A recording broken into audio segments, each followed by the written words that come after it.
রাজনীতিকে ভিন্ন খাতে নিতে চাচ্ছে একটি চক্র, উদ্দেশ্য নির্বাচন বাধাগ্রস্ত করা, অভিযোগ বিএনপি নেতাদের।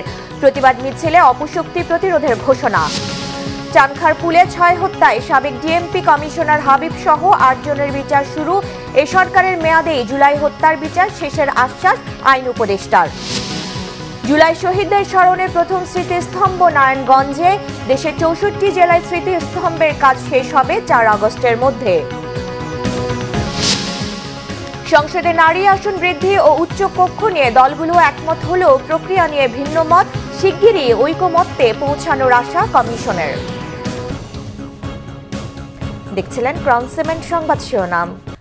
বিএনপি মহাসচিব মির্জা ফখরুল ইসলাম আলমগীরের অভিযোগ, মিটফোর্ডের ঘটনাকে কেন্দ্র করে দেশের রাজনীতিকে ভিন্ন খাতে নিতে চাচ্ছে একটি চক্র। ষড়যন্ত্রকারীরা চায় দেশে যেন নির্বাচন না হয়। কারো ফাঁদে পা না দিতে নেতাকর্মীদের প্রতি নির্দেশনা দেন বিএনপি মহাসচিব। রিপোর্ট করছেন সিকান্দার রেমান। বিএনপির ভারপ্রাপ্ত চেয়ারম্যান তারেক রহমানের বিরুদ্ধে ক্রমাগত ষড়যন্ত্রমূলক মিথ্যাচার, অপপ্রচার এবং মিটফোর্ডে পাশবিক হত্যাকাণ্ডের দৃষ্টান্তমূলক শাস্তির দাবিতে রাজধানীতে বিক্ষোভ মিছিল করেছে ঢাকা মহানগর উত্তর ও দক্ষিণ বিএনপি। নয়াপল্টনের কেন্দ্রীয় কার্যালয় থেকে শুরু হয়ে নাইটিঙ্গেল মোড়, কাকরাইল মৎস্য ভবন, হাইকোর্ট হয়ে জাতীয় প্রেস ক্লাবের সামনে গিয়ে শেষ হয় মিছিলটি। বিএনপি নেতারা অভিযোগ করেন, একটি দল এরশাদ ও বিএনপির ওপর ভর করেছিল বিভিন্ন সময়ে। তারেক রহমানের জীবন হুমকির মুখে বলেও তারা শঙ্কা প্রকাশ করেন। সুকৌশলের চাঁদা অর্থাৎ হাদিয়া নেওয়া ছাড়া, ওনারা বলেন হাদিয়া, এই হাদিয়া নেওয়া ছাড়া আর কোনো কাজ নাই। টাকা নিয়েছেন বসুন্ধরার কাছ থেকে, টাকা নিয়েছেন সিটি গ্রুপের কাছ থেকে, আরো কোন কোন কাছ টাকা নিয়ে আমাদের জানা আছে। সমস্ত হিসাব হবে। গায়ের জোরে কথা বলেন, নিজের পায়ের জোর নাই। এরশাদের সময় এরশাদের কাঁধে ভর করেন, আওয়ামী লীগের সময় আওয়ামী লীগের কাঁধে ভর করেন, বিএনপির সময় বিএনপির কাঁধে ভর করেন, লম্বা লম্বা কথা বলেন। তারেক রহমানের সঙ্গে প্রধান উপদেষ্টার বৈঠকের পর ষড়যন্ত্রকারীদের মাথা বিগড়ে গেছে বলে মন্তব্য করেন বিএনপি মহাসচিব। ফেব্রুয়ারিতেই নির্বাচন আয়োজনের দাবি জানান তিনি। পরিকল্পনাটা অত্যন্ত ভয়াবহ, যে বাংলাদেশে আবার একটা অস্থিতিশীলতা সৃষ্টি করা, অস্থিরতা সৃষ্টি করা, বিভাজনের সৃষ্টি করা, বাংলাদেশকে আবার একটা জায়গায় নিয়ে আসা যেখানে গণতন্ত্র আবার তিরোহিত হবে। বন্ধুগণ, মিটফোর্ডের ঘটনাকে আমরা তীব্র নিন্দা জানিয়েছি। আমরা পরিষ্কার করে বলেছি যে এই ঘটনার পুঙ্খানুপুঙ্খ রূপে যা তদন্ত হতে হবে এবং যারা দায়ী তাদেরকে খুঁজে বের করতে হবে, দৃষ্টান্তমূলক শাস্তির ব্যবস্থা করতে হবে। বন্ধুগণ, এটা যারা করছে তারা বাংলাদেশকে ধ্বংস করার জন্য কাজগুলো করছে। বিএনপি নেতারা আরও অভিযোগ করেন, শিক্ষা, স্বাস্থ্য, প্রশাসন সহ সবকিছুই ধ্বংস করে গেছে বিগত সরকার। এখন দেশে অস্থিরতার সৃষ্টি করে গণতন্ত্রের বিরুদ্ধে ষড়যন্ত্র চলছে। সিকান্দার রেমান, বাংলা ভিশন, ঢাকা। বিএনপি মহাসচিব মির্জা ফখরুল ইসলাম আলমগীরের অভিযোগ, মিটফোর্ডের ঘটনার পর একটি চিহ্নিত মহল বিএনপি শীর্ষ নেতৃত্বে চরিত্র হনন করছে। জাতীয় নির্বাচনকে বাধাগ্রস্ত করা ও ফ্যাসিবাদের উত্থানের পথ তৈরি করাই এদের উদ্দেশ্য। বলেন, এই অপশক্তিকে প্রতিহত করতে হবে। বিস্তারিত মোবাশ্বের আহমেদের রিপোর্টে। প্রিয় সাংবাদিক বন্ধুগণ, সম্প্রতি মিটফোর্ড হাসপাতালের সামনে ঘটে যাওয়া মর্মান্তিক হত্যাকাণ্ড, খুলনায় যুবদল নেতা হত্যা ও চাঁদপুর মসজিদে ইমামকে কোপানোর সুষ্ঠু তদন্ত ও বিচার চেয়েছে বিএনপি। সম্প্রতি মিটফোর্ডে একটি ঘটনাকে কেন্দ্র করে একটা দলের চেয়ারপারসনের গুলশান কার্যালয়ে সংবাদ সম্মেলনে মির্জা ফখরুল ইসলাম আলমগীর অভিযোগ করেন, দেশের আইন শৃঙ্খলা পরিস্থিতির অবনতির কারণেই এই ধরনের নৃশংস হত্যাকাণ্ড ঘটছে। পুলিশের বক্তব্য থেকে জানা যায়, গ্রেপ্তারকৃতদের জিজ্ঞাসাবাদে এই ঘটনার সাথে সংশ্লিষ্টদের রাজনৈতিক পরিচয় সম্পর্কে কোনো তথ্য উদ্ঘাটিত হয়নি। মাত্র গুটি কয়েক সন্ত্রাসী দ্বারা প্রকাশ্যে এমন হত্যাকাণ্ড সংঘটিত হওয়ায় মাত্র 1 বছর আগে সংগঠিত জুলাই গণঅভ্যুত্থানের চেতনার সম্পূর্ণ বিপরীতে আইনের শাসন ধ্বংসের ষড়যন্ত্র বলেই বিবেচিত হতে পারে। একটি চিহ্নিত মহল নিজেদের রাজনৈতিক স্বার্থ হাসিল করতে পরিকল্পিতভাবে বিএনপির শীর্ষ নেতৃত্বের বিরুদ্ধে অপপ্রচার করছে বলেও অভিযোগ মির্জা ফখরুলের। দুঃখজনক হলো সত্য, নৃশংসতার মাধ্যমে এই হত্যাকাণ্ডে সরাসরি অংশগ্রহণকারীদের এ পর্যন্ত গ্রেপ্তার করা দূরে থাক, আইন প্রয়োগকারী সংস্থা এখনও তাদের নাম পরিচয় পর্যন্ত উদ্ঘাটন করতে সক্ষম হয়নি। এমন দৃঢ় দলীয় অবস্থান থাকা সত্ত্বেও একটি চিহ্নিত মহল পরিকল্পিতভাবে আমাদের দল এবং শীর্ষ নেতৃত্বের শালীনতা ও চরিত্রহরণের দুঃসাহস প্রদর্শন করছে। পতিত স্বৈরাচার ও ষড়যন্ত্রকারীদের মিলিত অপচেষ্টায় সুষ্ঠু নির্বাচন ও গণতন্ত্র পুনঃপ্রতিষ্ঠার পথে কোনো বাধা এলে ঐক্যবদ্ধ গণতান্ত্রিক শক্তি তা প্রতিহত করবে বলেও ঘোষণা দেন বিএনপি মহাসচিব। ঐক্যবদ্ধ গণতান্ত্রিক শক্তির মাধ্যমে প্রতিহত করব। মোবাশ্বের আহমেদ, বাংলা ভিশন, ঢাকা। বিএনপির প্রতি জনগণের সমর্থন ক্ষুণ্ণ করার জন্য আন্তর্জাতিক ষড়যন্ত্র চলছে, তাতে যুক্ত হয়েছে কয়েকটি ইসলামিক দল। তারেক রহমানকে টার্গেট করে অপপ্রচার চালাচ্ছে তারা, এমন অভিযোগ বিএনপির যুগ্ম মহাসচিব রুহুল কবির রিজভীর। জাতীয় প্রেসক্লাবের সামনে ডক্টরস অ্যাসোসিয়েশন অব বাংলাদেশ ড্যাব আয়োজিত এক প্রতিবাদ সমাবেশে তিনি এ অভিযোগ করেন। রুহুল কবির রিজভী বলেন, মিটফোর্ডে সোহাগ হত্যাকাণ্ডের ঘটনায় বিএনপিকে জড়িয়ে অপপ্রচার চালানো হচ্ছে, তারেক রহমানকে টার্গেট করা হয়েছে। তিনি বলেন, তারেক রহমান কোনো অপরাধীকে প্রশ্রয় দেননি। এখন পর্যন্ত ৫-৬ হাজার নেতাকর্মীর বিরুদ্ধে সাংগঠনিক ব্যবস্থা নিয়েছেন। আইনশৃঙ্খলা বাহিনীর উচিত সোহাগ হত্যাকাণ্ডের সত্য উন্মোচন করা, দোষীদের আইনের আওতায় আনা। ভিডিওতে যাদের ছবি দেখা গেছে তাদের অনেকের নাম মামলায় নেই, বিষয়টি রহস্যজনক। এ ঘটনায় দু একটি ইসলামী দল জনগণকে বিভ্রান্ত করার চেষ্টা করছে, তারা অপপ্রচার করে সত্য লুকানোর চেষ্টা করছে। তারেক রহমানের সাথে প্রধান উপদেষ্টার বৈঠক ও পরে নির্বাচনের ঘোষণা দেওয়ার পর থেকে নানামুখী ষড়যন্ত্র শুরু হয়েছে বলেও মন্তব্য করেন রিজভী।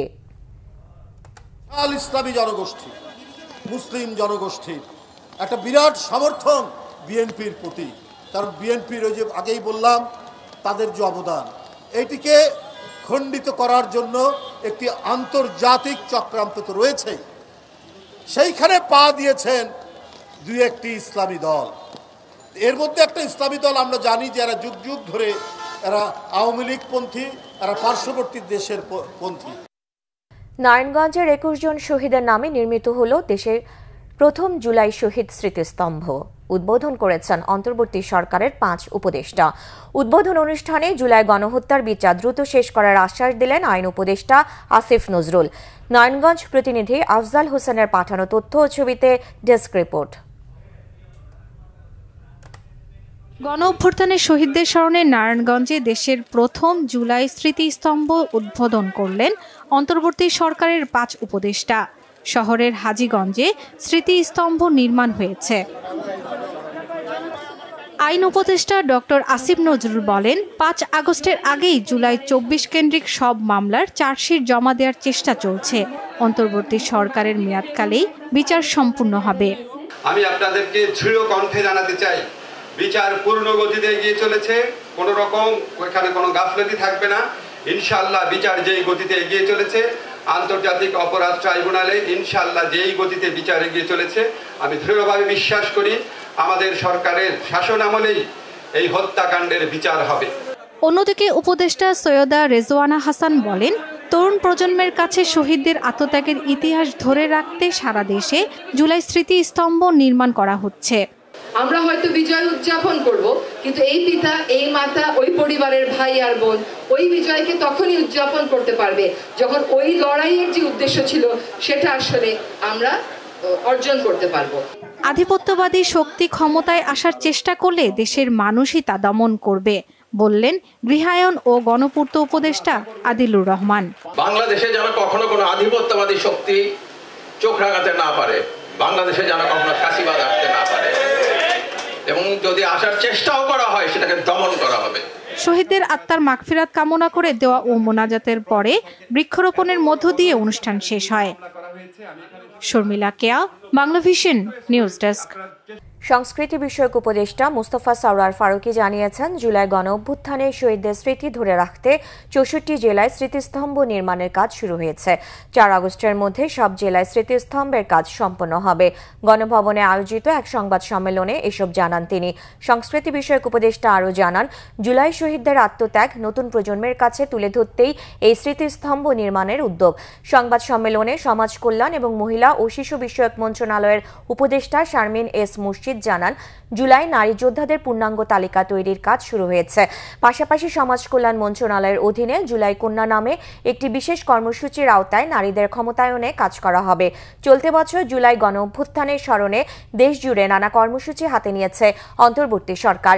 এরই অংশ হিসেবে এই স্মৃতিস্তম্ভ নির্মাণ, নারীদের তালিকা প্রণয়ন এবং সমাজ কল্যাণ কর্মসূচি চালু হলো। দেশের 64টা জেলায় জুলাই স্মৃতিস্তম্ভ স্থাপন করা হবে। এটা স্থাপনের কাজ আজকে থেকে শুরু হলো নারায়ণগঞ্জের মধ্য দিয়ে।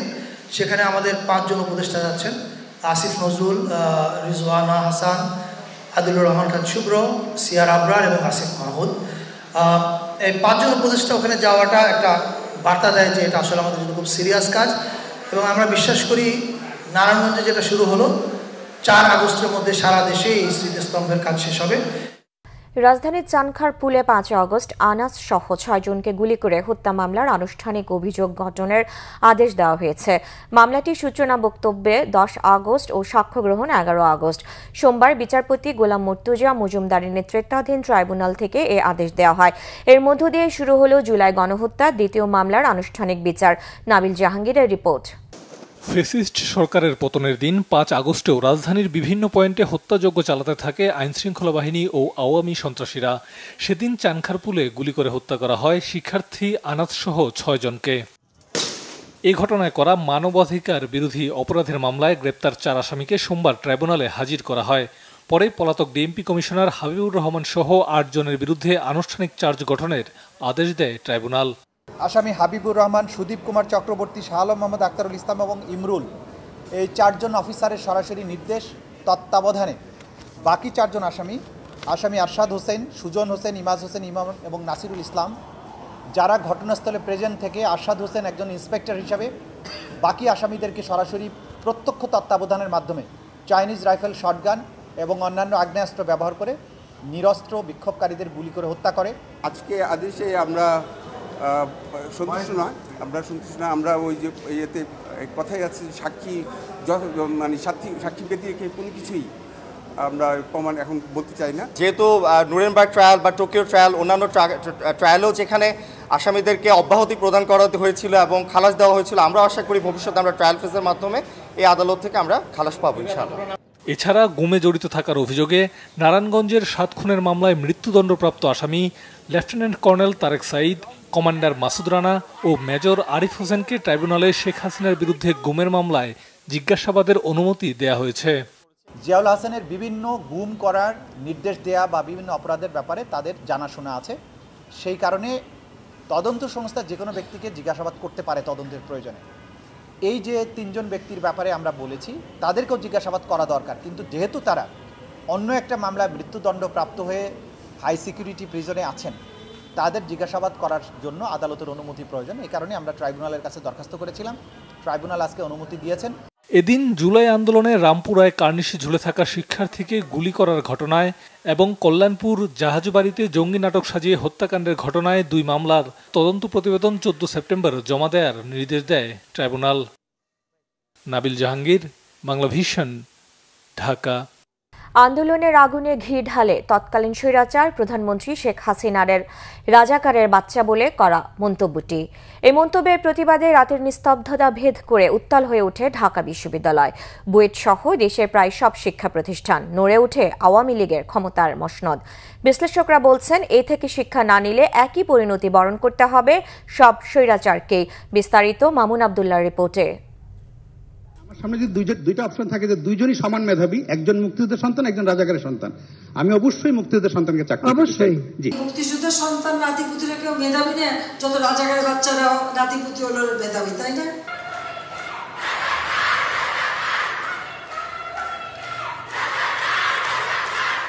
একটি প্রশ্ন আর এর জবাবে তুচ্ছ-তাচ্ছিল্য করা বক্তব্য।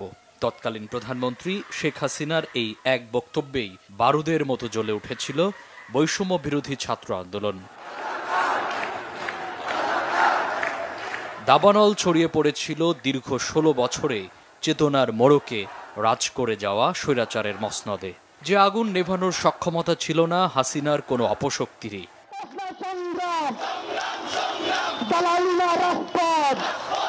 জুলাই আন্দোলনের মোড় ঘুরিয়ে দিতে যে কয়েকটি টার্ম বিশেষভাবে কাজ করেছে তার মধ্যে শিক্ষার্থীদের উদ্দেশ্য করে স্বৈরাচার শেখ হাসিনার তুচ্ছ-তাচ্ছিল্য করে এই বক্তব্য অন্যতম।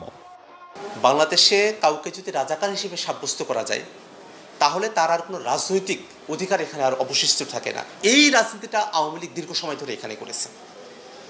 সত্যিকার অর্থে মুক্তিযুদ্ধের যে আকাঙ্ক্ষার জায়গা সেটাকে তারা বাদ দিয়ে তাদের দলীয় আকাঙ্ক্ষাকে, দলীয় অন্যায্যতাগুলোকে তারা মুক্তিযুদ্ধের চেতনার মোড়কে তারা বাংলাদেশে তারা রাজ করে গেছে। সেই সময়টাতে যখন শিক্ষার্থীরা এই বক্তব্যের প্রতিবাদে তুমি কে আমি কে রাজাকার রাজাকার এই স্লোগানটা তারা শক্তভাবে দিতে পেরেছেন, সেদিনই আসলে আওয়ামী লীগের মুক্তিযুদ্ধের চেতনার মোড়কে যে নষ্ট রাজনীতি তারা করেছেন সেটা আসলে পতন হয়ে গেছে। বিশ্লেষকরা বলছেন জুলাই আন্দোলন ছিল স্বাধীনতা পরবর্তী সবচেয়ে জনপ্রিয় এবং উল্লেখযোগ্য ঘটনা। যে আন্দোলন থেকে শিক্ষা নিতে না পারলে যুগে যুগে স্বৈরাচারের পরিণতি হবে আরও ভয়াবহ। একটা স্বৈরশাসন এবং একটা অগণতান্ত্রিক শক্তির চূড়ান্ত পরিণতি কি হয় আমরা 1971 সালে সেটা আমরা দেখেছি। এই বছরও আমরা দেখেছি যে কিভাবে মানে একটা ফেসিবাদী সরকার জনপ্রত্যাশার বিরুদ্ধে যে অগণতান্ত্রিকভাবে নিজের ক্ষমতাকে আঁকড়ে থাকার জন্য যে পেশিশক্তির ব্যবহার করেও যে চূড়ান্ত সাফল্য আসে না, সেটা এই জুলাই আমাদেরকে আবার শিক্ষা দিয়েছে। 14 জুলাইয়ের এদিনেই আন্দোলনরত শিক্ষার্থীরা ঢাকায় গণপদযাত্রা করে রাষ্ট্রপতি বরাবর স্মারকলিপি প্রদান করে। মামুন আব্দুল্লাহ, বাংলা ভিশন, ঢাকা। সংসদে নারী আসন বৃদ্ধি ও উচ্চকক্ষের বিষয়ে একমত হলেও পদ্ধতি ঠিক করতে পারেনি রাজনৈতিক দলগুলো। নারী আসন 100-তে উন্নীতকরণ ও উচ্চকক্ষের বিষয়ে আনুপাতিক হার নির্ধারণে বেশিরভাগ দল একমত হলেও বিদ্যমান প্রক্রিয়ায় নারী আসন বাড়ানোর প্রস্তাব বিএনপির। শিগগিরই এই বিষয়ে রাজনৈতিক দলগুলো পৌঁছার বিষয়ে আশাবাদ ঐক্যমত্য কমিশনের। রিপোর্ট ওবায়দুল্লাহ মামুনের। রাষ্ট্রের বিভিন্ন খাতে সংস্কারের লক্ষ্যে রাজনৈতিক দলগুলোর সঙ্গে ঐক্যমত্য কমিশনের দ্বিতীয় ধাপের 13তম দিনের আলোচনা হয় সোমবার। এরই মধ্যে বেশ কিছু বিষয়ে একমত হলেও গত 3 দিনের আলোচনায় ঐক্যমতে পৌঁছাতে পারেনি সংসদে নারী আসন বৃদ্ধি ও দ্বিকক্ষ বিশিষ্ট পার্লামেন্টের বিষয়ে। ফরেন সার্ভিস একাডেমিতে সোমবার দিনভর আলোচনা চলে এ নিয়ে। নারী আসন বৃদ্ধি ও উচ্চকক্ষের বিষয়ে সবাই একমত হলেও কিভাবে হবে এ বিষয়ে ঐক্যমত্য হতে পারেনি রাজনৈতিক দলগুলো। জামায়াতে ইসলামী ও এনসিপি চায় আনুপাতিক হারে উচ্চকক্ষ ও নারী আসন। দলগুলোকে অন্তত 15% নারী প্রার্থী দেওয়ার বাধ্যবাধকতার কথা বলেছি। পাশাপাশি একই সাথে টপ আপ পদ্ধতিতে বাকিরা যারা অংশগ্রহণ করলেন নির্বাচনে তাদের থেকেও যেন প্রতিনিধিত্ব নির্বাচিত হয়ে আমরা যেন সংসদে 100 নারী আসন আমরা নিশ্চিত করতে পারি, সেই একটা মিক্সড ফর্মুলার কথা আমরা আজকে বলেছি। আমরা 32টা দল, 31টা দল একমত, একটা দল দ্বিমত, তাহলে এটাকে কি বলবো আমরা? কনসেনসাস বলবো, একমত হয়েছে বলবো, না হয় নাই বলবো?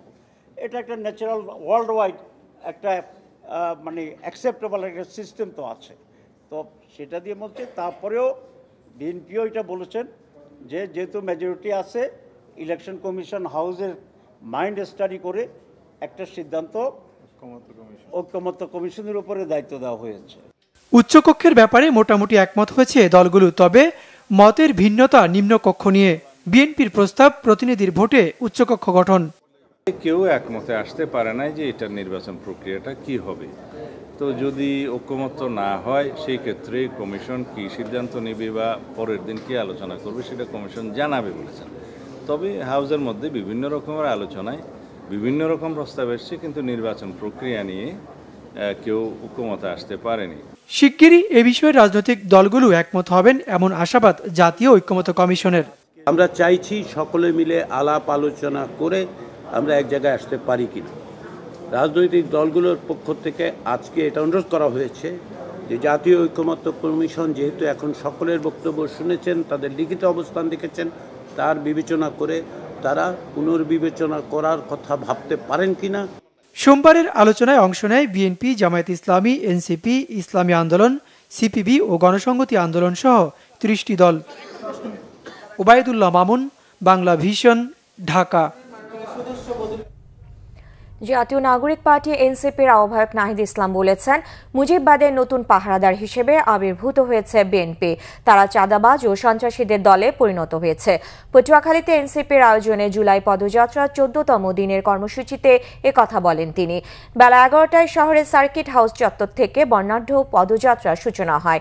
পদযাত্রাটি শহরের নিউ মার্কেট, নতুন বাজার, লঞ্চঘাট, পুরান বাজার, বনানী ও তিতাস মোড় হয়ে আবার সার্কিট হাউস চত্বরে গিয়ে শেষ হয়। পরে শহীদ হৃদয় তরুয়া স্কোয়ার হয়ে কেন্দ্রীয় সমাবেশ।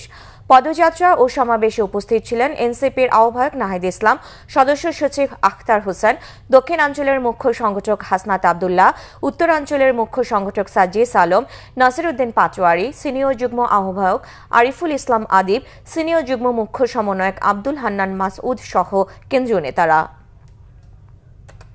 সংবিধান, সেই ৭২-এর সংবিধানকে টিকিয়ে রাখতে চাচ্ছে এখন বিএনপি। বিএনপি এখন চাঁদাবাজদের দল তৈরি হয়েছে, সন্ত্রাসীদের দল তৈরি হয়েছে, মুজিববাদের নতুন পাহারাদার হিসেবে আবির্ভূত হয়েছে। ফলে চাঁদাবাজ এবং মুজিববাদের নতুন পাহারাদার এসেছে।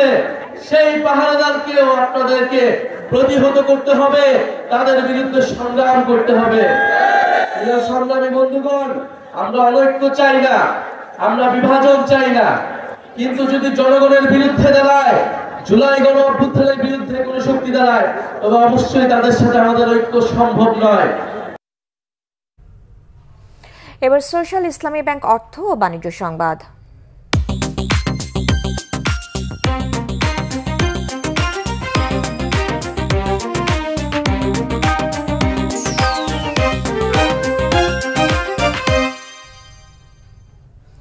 শুল্কের বিষয়ে যুক্তরাষ্ট্রের সাথে চলমান আলোচনা ইতিবাচক হবে বলেই প্রত্যাশা বাণিজ্য উপদেষ্টা শেখ বশির উদ্দিনের। সচিবালয়ে এক ব্রিফিংয়ে তিনি বলেন, সরকারের চাওয়া শুল্ক কাঠামো 0% হোক। আলোচনায় মার্কিন যুক্তরাষ্ট্র কিছু দাবি করেছে কিনা এমন প্রশ্নের জবাবে উপদেষ্টা বলেন, আমি কিছু বলবো না। রিপোর্ট রিশান নাসরুল্লাহর। বাংলাদেশের উপর যুক্তরাষ্ট্রের আরোপিত শুল্কের বিষয়ে আলোচনার অগ্রগতি নিয়ে সোমবার সচিবালয়ে সংবাদ সম্মেলন করেন বাণিজ্য উপদেষ্টা। এর আগে তিনি ব্যবসায়ীদের সাথেও বৈঠক করেন। পরে বাণিজ্য উপদেষ্টা বলেন, শুল্কের আঘাত যেন না আসে সে ব্যাপারে চেষ্টা চলছে। আলোচনা যথেষ্ট এঙ্গেজিং ছিল এবং আমরা আশা করি যে আমরা এখান থেকে একটা প্রাসঙ্গিক যে আমাদের আমরা যৌক্তিক যে শুল্ক নির্ধারণ করবে আমাদের রপ্তানির উপরে, কারণ আমরা প্রতিযোগিতামূলক মূল্যে বা মার্কিন যুক্তরাষ্ট্রের বাজারে ব্যবসা করি এবং আমরা 2015 সাল থেকেই তাদের ওখানে শুল্ক কর পরিশোধ করে ব্যবসা করি। তো আমাদের ব্যবসা প্রতিষ্ঠান সক্ষমতার ভিত্তিতে এই ব্যবসাটা করে থাকেন। আমরা আশা করি আমাদের সক্ষমতা দিয়ে এবং যদি তুলনামূলকভাবে আমাদের সাথে কোনো বৈষম্যমূলক অবস্থান না তৈরি হয়, আমাদের ব্যবসায়িক প্রতিষ্ঠানগুলো সফলতার সাথে ব্যবসা করে যাবে। আমাদের যে প্রিমিসটা যেটা নিয়ে আলোচনা হয়েছে সেটা হচ্ছে যে বাণিজ্যের ঘাটতির যে একটা পরিমাপ করা হয়েছে, এই ঘাটতি উভয় পক্ষই কমাতে চায়, যুক্তরাষ্ট্র কমাতে চায়, বাংলাদেশও কমাতে চায়।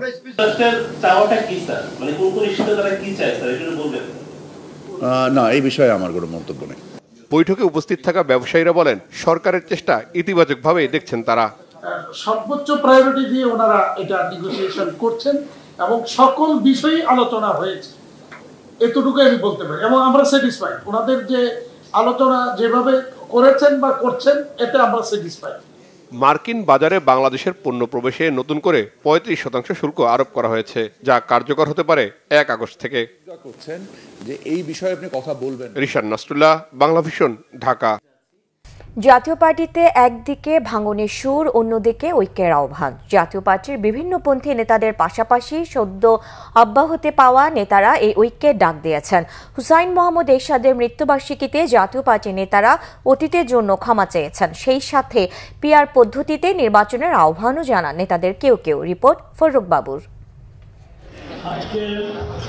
জাতীয় পার্টি ক্ষমতায় থাকাকালীন ওই সময়ের মন্ত্রীরা বিভিন্ন প্রেক্ষাপটে দল ছেড়ে দেন, আবারও ঐক্য করতে তারা এক মঞ্চে। জাতীয় পার্টির প্রতিষ্ঠাতা হুসাইন মোহাম্মদ এরশাদের ৬ষ্ঠ মৃত্যুবার্ষিকী উপলক্ষে সোমবার রাজধানীর একটি হোটেলে স্মরণসভার আয়োজন করে পল্লীবন্ধু এরশাদ স্মৃতি সংসদ। সভায় নেতারা দেন ঐক্যের ডাক। জাতীয় পার্টি থেকে বহিষ্কার হওয়া নেতারা সবাই নতুন নতুন রাজনৈতিক দল খোলেন। সব দলের সাথেই যুক্ত জাতীয় পার্টির নাম। স্মরণ সভায় জাতীয় পার্টির রওশনপন্থী, কাজী জাফরপন্থী, মঞ্জুপন্থী নেতাদের পাশাপাশি জাপা থেকে সদ্য অব্যাহতি পাওয়া নেতারাও অংশ নেন। জাতীয় party JP chairman Anwar Hossain Manju বলেন, বুর্জুয়া রাজনীতিতে বিপ্লব হয় না। যারা দেশে গণতন্ত্রের লড়াই করেছে তারা বড় স্বৈরাচার। মুখের কথা আর কাজের ধরন তাদের এক নয়। এদেশে মানুষের ভেতরে পরিবর্তন আনা অত্যন্ত দুরূহ, অত্যন্ত কঠিন কাজ, প্রায় অসম্ভব কাজ। কেননা এই পৃথিবীতে যে ব্যবস্থা আস্তে পৃষ্ঠে বেঁধে রেখেছে, তারা এখানে সংস্কার করতে দেবে না। সংস্কার করতে গেলে তার পতন হবে, তার মৃত্যু হবে, তিনি নিহত হবেন এবং তার চরিত্র হনন করা হবে। এ সময় ক্ষমতার রাজনীতিতে জাতীয় পার্টিকে প্রভাবশালী করতে ঐক্যের আহ্বান জানান রওশনপন্থী জাতীয় পার্টির মহাসচিব কাজী ফিরোজ রশিদ। ৪৫ বছর রাজনীতি করতেছি আমরা, আমাদের অনেক ভুল হয়েছে। আমরা দেশবাসীর কাছে অবশ্যই ক্ষমা চাই সকলের জন্য, এবং আমরা আজকে যারা এই মঞ্চে বসে আছেন সবাইকে নিয়ে আগামীতে নতুন করে আবার আমরা জাতীয় পার্টিকে প্রজ্বলিত করে সামনের দিকে এগিয়ে যাব। জিএম কাদেরের সমালোচনা করে জাপা থেকে অব্যাহতি পাওয়া আনিসুল ইসলাম মাহমুদ বলেন, সংস্কার কমিশনের প্রস্তাবিত সংস্কার ৩৬ বছর আগেই জাতীয় পার্টি করেছে। আপনাকে দেশে শান্তি শৃঙ্খলা আনতে হবে, আইনের শাসন প্রতিষ্ঠা করতে হবে, কেবল তখনই আমরা নির্বাচন চাই। আমরা আগের সেই ঘটনাগুলোর পুনরাবৃত্তি চাই না। আপনারা বলতে পারেন আপনাদের সময় কি হয়েছিল, আমরা স্বীকার করছি আমাদের সময় অনেক কিছু ভুল হয়েছে। ভুল হয়েছে বলে সেই ভুল সারা জীবন চলতে পারে না, সেই ভুলের ইতি টানতে হবে।